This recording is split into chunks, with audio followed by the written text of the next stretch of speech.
तो हम बात करने वाले हैं आज कॉनर मैकग्रेगर की कि यूएफसी इसके बिगर कॉनर मैकग्रेगर के बिगर आज भी कुछ भी नहीं।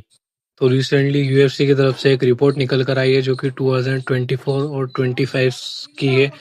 पेपर यू नंबर्स की लिस्ट निकल कर आई है और इससे साफ पता चलता है कि कॉनर मैकग्रेगर कितने इम्पोर्टेंट है यूएफसी के लिए।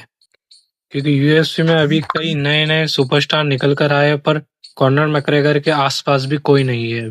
क्योंकि यूएफसी 300 में एलेक्स पेरेरा हेडलाइन करा था और उसका सिर्फ 315 के पेपर व्यू नंबर ही हुए थे। फिर यूएफसी 302 में जिसमें इस्लाम और डेस्टन की फाइट हुई थी, उसमें सिर्फ 400 के ही पेपर व्यू नंबर हुए थे और ये बहुत कम ही है देखा जाए तो। इसके बाद हम बात करते हैं यूएफसी 303 के बारे में, जिसके पेपर व्यू नंबर देखा जाए 274 ही हुए थे और ये भी देखा जाए तो बहुत कम है। फिर लास्ट ईयर हुई फाइट इस्लाम की जो हुई थी यूएफसी में, उसने सिर्फ करे थे 214 के पेपर व्यू नंबर्स।